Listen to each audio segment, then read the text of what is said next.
So as you all know, I have a soft spot for Stephen A. Smith. From one New Yorker to another, there's something about the New York vibe, which just hits. You know, it just feels like home. And he's always been a very entertaining guy to me. I like a lot of his sports takes. Some I don't like so much, but some of them I do. And he's got quite a personality, very charismatic guy. When he talks, you can't help but listen.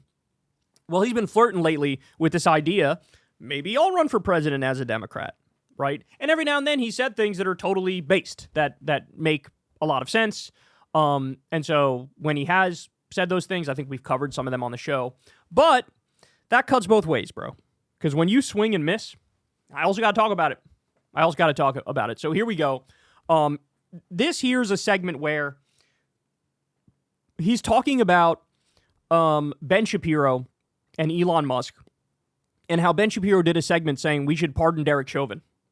Trump should pardon Derek Chauvin. And then Elon Musk replied to that segment and said, this is something to think about, right? Basically being like, maybe. And Derek Chauvin, for those of you who don't remember, although I'm sure most of you do, this is the cop that murdered George Floyd. Knee on the neck, couldn't breathe, calling for his mom, 9 minutes, ended up dying. Found guilty, in prison, and Ben Shapiro's like, let's pardon him. Sort of giving the game away there, Ben and Elon. You're sort of giving the game away there, right? Like, hey, we're even okay with abusive cops. We're even okay with killer cops as long as they're killing the people we think are deserving of being killed. So Stephen A., to his credit, comes out, shits on Ben Shapiro, shits on Elon Musk, says like, what the fuck is wrong with you guys, basically. But in the midst of that rant, so he's right about that part, but in the midst of this rant, he also randomly decides to go after the Democrats. Now that, by its nature, there's nothing wrong with that if you're focusing on things that make sense. But not only does he not focus on things that make sense, this is one of the worst criticisms I've heard in today's day and age. He specifically decides to go after the hero Al Green. Here we go. You got the Democrats showing up for Trump's address to both houses of Congress looking like damn fools. Having videos where they dancing. You got to be kidding me. Putting 22 people on the screen at the same time, saying the same damn thing as if that message is going to resonate. Got a representative like Al Green out of Texas, 77 years old, obviously has fought the good fight, but looking incredibly immature and undisciplined. Wouldn't even give Trump a chance to speak, and he had to get removed from the House. And then yesterday, 10 Democrats joined with House Republicans to censure Al Green from Texas for his protest during President Trump's address to Congress Tuesday night. Trump didn't even have an opportunity to pass gas, and this man standing up protesting. Protesting what? He won the election. There's an answer to your question, Stephen A. Protesting what? He'll tell you what he was protesting. He did say what he was protesting, and he's been on the news talking about it endlessly. Trump said, I have a mandate. His response was, you don't have a mandate to cut Medicaid. You don't have a mandate to cut Medicaid. Why did you bring up Medicaid? The House Republicans just passed a bill cutting $880 billion from Medicaid. That is absolutely going to decimate low-income people and disabled people all across this country. That's like a country collapsing type decision to basically destroy all of Medicaid, $880 billion worth. And he stood up and he was saying on the news channels, hey, my constituents overwhelmingly rely on Medicaid. This is the only healthcare that they get, right? And you want to take away the little they do have? No, we should be doing, this is Al Green's take, we should be doing Medicare for all. Everybody should have a right to healthcare in this country. But instead, you want to cut $880 billion from the program that gives healthcare to low-income people and disabled people.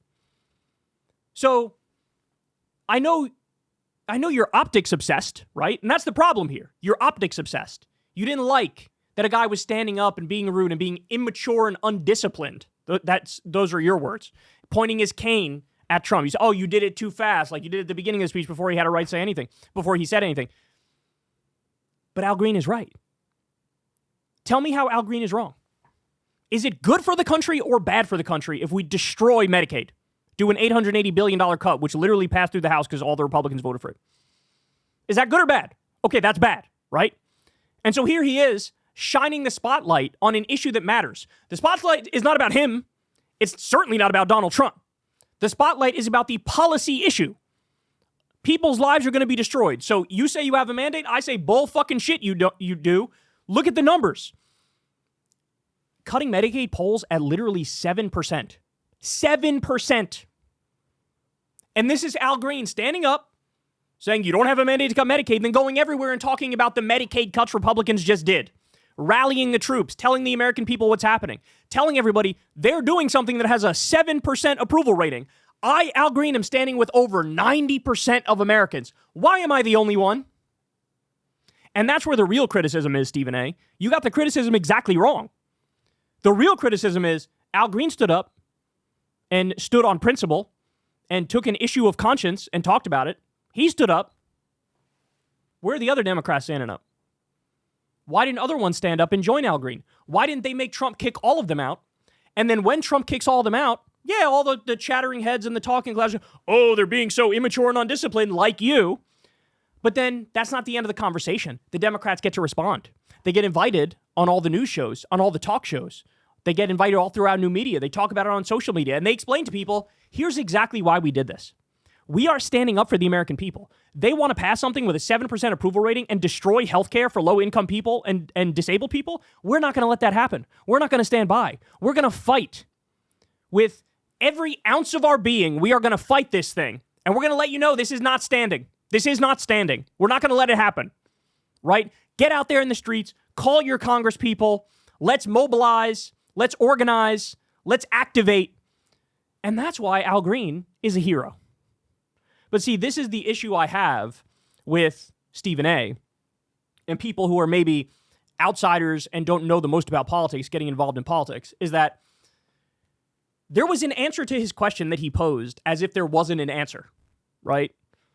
Like what? Trump didn't even have a chance to talk and you're already pro, so why are you doing it? That's immature. That's undisciplined. There was an answer to that, Stephen A. The answer was he's trying to fucking save Medicaid. He's trying to stand up on an issue that matters. But what happens, and this is an issue with all the centrists, all the enlightened centrists, right? They care more about optics and civility and decorum than substantive policy issues. Well, what do you do when the optics and the civility and the decorum gets in the way of actually improving people's lives? You say, fuck the civility, fuck the optics, fuck the decorum. That's what you say. And that's why Al Green was 100% right. So it's a shame. Right? I think Stephen A. is incredibly charismatic, incredibly talented as a communicator. I think he actually would fare better in a Democratic primary than a lot of people think. I think he'd do better than a lot of politicians. But look, if you're going to pontificate on politics, you got to know the details. Right? And look, maybe Stephen A. hears this and he sees this and he says, I still disagree with what Al Green did. Okay. Well then, at least you know all the facts, but you're still wrong. That would still be wrong. I don't care what civility and decorum you violate if you're doing it for the right fucking reasons. That was the whole spirit of the Civil Rights Act. That was the whole spirit of it. Fuck your rules, fuck your civility, fuck your decorum. We're going to get the right outcome. We're going to get the right policies in place. Right? So Al Green's 100% right. Stephen A's 100% wrong. Real shame. All right, guys, that's the show. I love you all very much. You know the drill. Everybody, please click like, click subscribe, all that fun stuff. Click that bell icon so you get a notification every time a video drops. Remember, you guys fund this show from the ground up. This is true independent media, true grassroots media. Thank you to everybody who donates on Patreon. That link is below if you'd like to help out. People give $5 a month, $2 a month, $7 a month, whatever it may be. And thank you to everybody who tips on YouTube with the thanks button or supports Crystal Kyle and friends by paying $5 a month. That means the world, man. That means the world. And I've never had a conversation with an advertiser. Very, very proud of that fact. It's only possible because you amazing people help us out. So again, much love. I'll talk to everybody soon. Have a great rest of your day. Hey, y'all, do me a favor and like and subscribe. It helps out big time in the algorithm. Click the bell as well for notifications when videos drop. And watch that video on screen right now. You know you want to.